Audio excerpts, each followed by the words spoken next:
Hello everyone, and welcome back to my personal channel, where we remember that the rules are made up and that the rich and powerful are to blame. We've talked about George Santos on this channel before, and we are talking about him again because he just cannot help himself, and neither can I. The New York Times ran a piece entitled How George Santos Used Political Connections to Fuel Get-Rich Schemes, which describes some of the schemes we've talked about before, but also some new schemes and includes some additional details.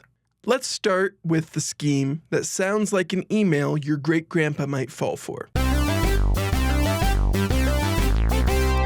The first scheme they described was classic. You see, our friend George Anthony DeVolder Santos partnered up with Michael LaPetrie, a former state representative in New York, as well as Dominic Sartorio, a GOP donor who had supported Santos for Congress. They reached out to another wealthy donor with an alluring opportunity. They knew of a very wealthy Polish citizen who needed to buy cryptocurrency. But unfortunately for this wealthy Polish gentleman, all of his liquid wealth had been frozen in his accounts.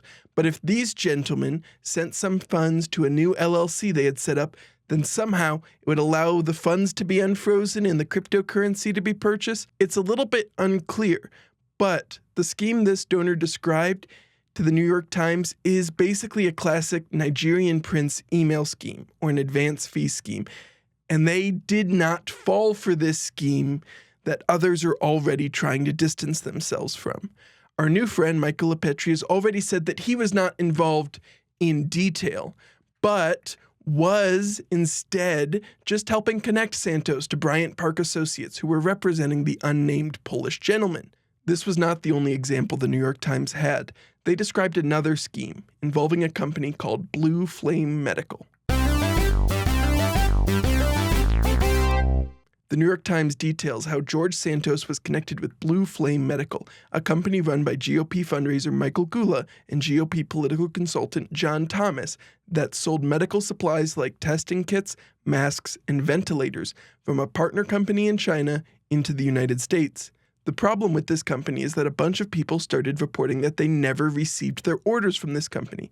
It was investigated by federal authorities, but so far has not been charged with any crime. George Santos apparently had a deal with this firm where he would get 10% of any deals he was able to organize for them. His lawyer has claimed that he did not successfully bring in any deals. I don't know if that speaks to George Santos's ability as a salesman or his lawyer's ability to lie or this company's ability to do what they're supposed to.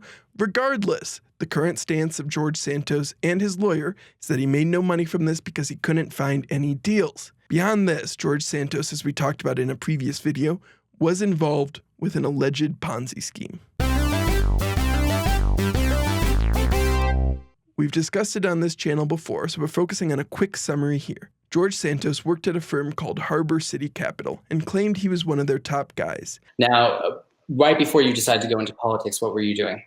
Well, I still actually, up until August 1st, when I initiated my leave of absence, I'm the regional director for Harbor City Capital. We're a fixed income shop. We are we're within the Fortune 500 private equity firms globally.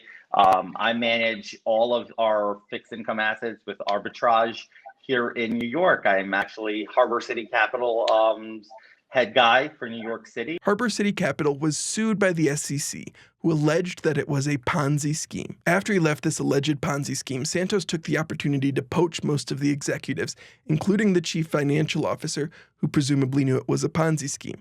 Many of them, like Devon Dames, the former chief financial officer, came to work at the DeVolder organization, which is George Santos's company that paid him hundreds and hundreds of thousands of dollars that he can't provide an explanation of where they came from. The other scheme the New York Times discusses is one we have also discussed on this channel before, but they have some new numbers that help us really see how the scheme was working. After the alleged Ponzi scheme collapsed, George Santos poached most of those executives to come work for some of his companies, including one called Red Strategies USA. This firm promised to be a one-stop shop for the next generation of right-wing dipshits, and among their clients was Tina Forte, a QAnon conspiracy theorist who stormed the Capitol on January 6 in an attempt to interfere with the peaceful transition of democratic power. Tina Forte wanted to run against AOC and went to Red Strategies USA to get the help she would need. But in her version of events, Red Strategies USA did everything they could to take money from her campaign. Apparently, her agreement with Red Strategies USA let them take 80% of what they raised on her behalf and seemed to use a variety of suspicious expenses to vendors in order to try to hide this fact and increase the amount they were able to take.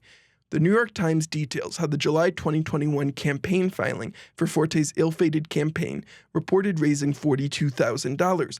However, $35,000 of that went to Republican fundraising platform WinRed.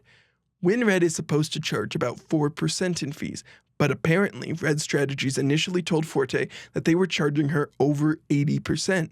This pattern continued with the subsequent filing where $86,000 was raised, but $51,000 in fees went to WinRed.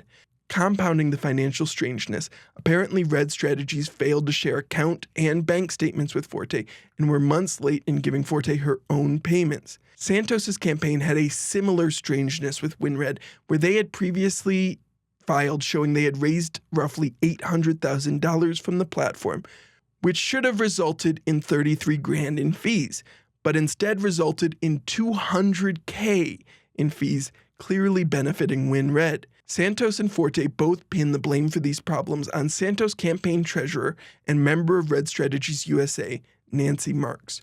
George Santos' lawyer told the New York Times that she was responsible for these discrepancies and said that George was unaware of her negligence and, in hindsight, regrets having worked, hired, and partnered with Miss Marks in every capacity. So certainly seems like Red Strategies was up to some nonsense before it was dissolved in September 2022. There is, of course, more. In an interview with Semaphore, after the alleged Ponzi scheme he was a part of collapsed, Santos started describing some of the other work that he was using his network to do, including how he would sometimes connect people who may want to sell a yacht or a plane.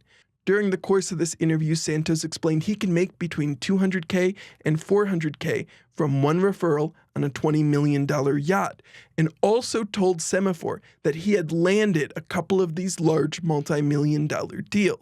The New York Times says that among the deals he tried to broker was a deal between two Republican donors, Myra Ruiz and Raymond Tantillo, for a 141-foot yacht. His lawyer, of course, claims George did not act as a broker for this or any other transaction. George Santos has tried to participate in many of the classic scams, including an alleged Ponzi scheme, an advance fee scheme, a political donation misdirection scheme, and I'm sure there will be more. There are still quite a few unanswered questions, including the massive loan to his own campaign and where the income he was earning from the DeVolder organization came from. Hopefully, as his prosecution goes on, we will gain more perspective on some of these issues. The real reason that George Santos's behavior is so enlightening is because it demonstrates how much of the GOP fundraising and consultancy apparatus is effectively, regularly, a part of this type of scheme. There's a lot of similar schemes going on, but we are finding out about Santos because he is unique in the brazenness, the scale, and the sloppiness of his schemes. George Santos is not the root of the problem here. He is the most visible side effect of the complete moral vacuum in the heart of the GOP. If you enjoyed this video, make sure to check out my last video on George Santos, and thank you for tuning in.